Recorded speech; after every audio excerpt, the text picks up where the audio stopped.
name of the Father, and of the Son, and of the Holy Spirit. Amen. My adorable Jesus, may our feet journey together. May our hands gather in unity.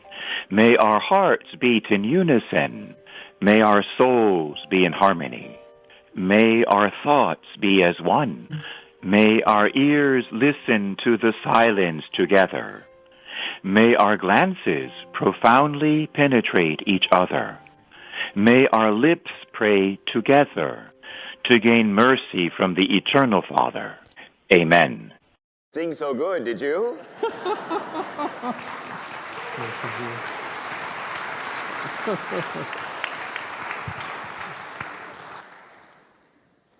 I know it's Lent, but this is a parish mission, so I have special faculties for a parish mission. I'm going to say Alleluia.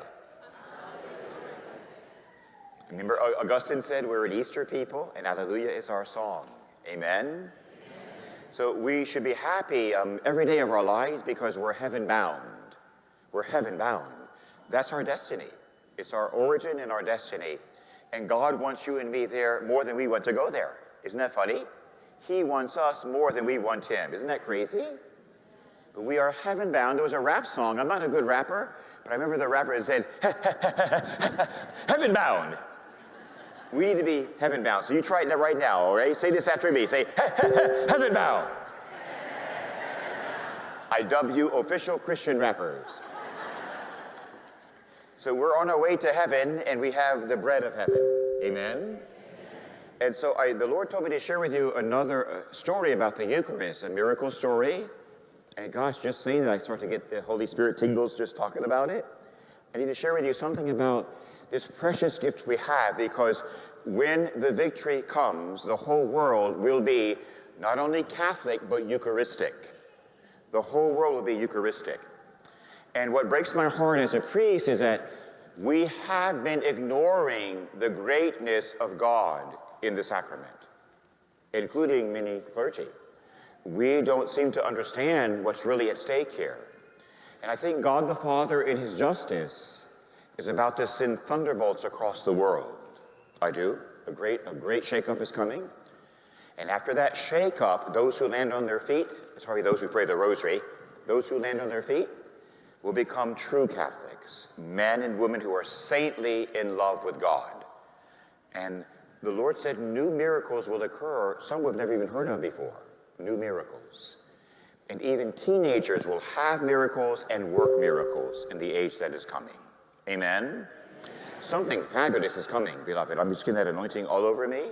And the Lord says to share that with you. These are true prophecies. Not only have I heard them, but they come from the saints as well. Canonized saints have said these things. If you want a good book about some of these things, Christine Watkins' book, The Warning, I would recommend to you. The Warning by Christine. It just came out, a revised edition.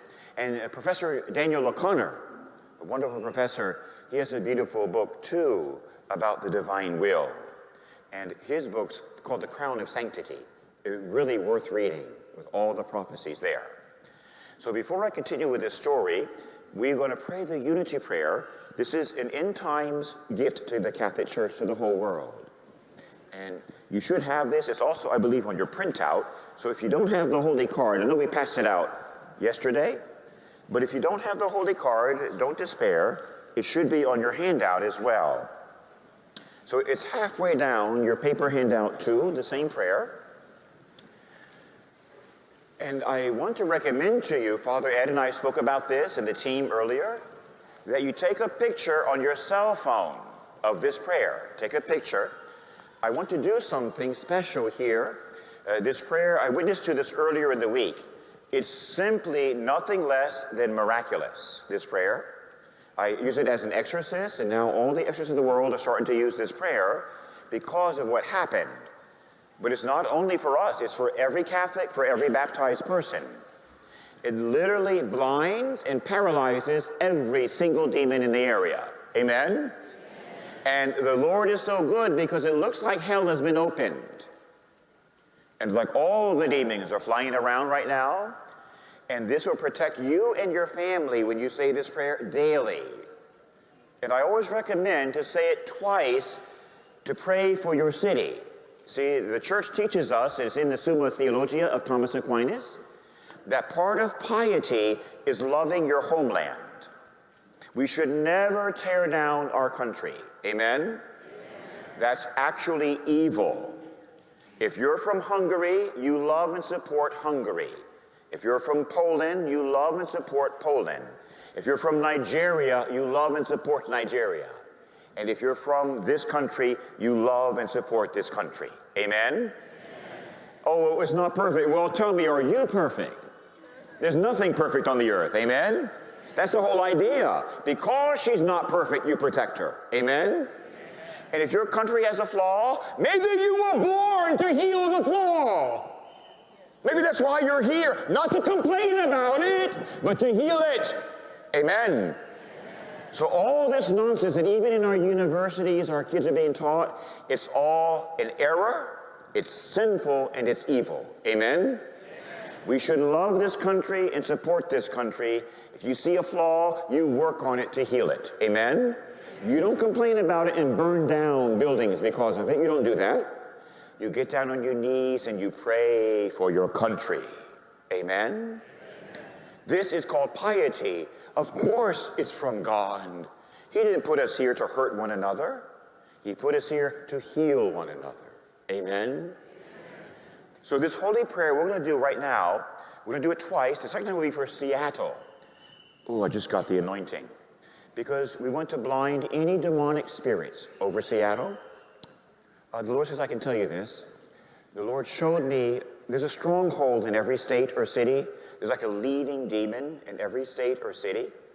So as I was praying for Seattle today, the Lord showed it to me.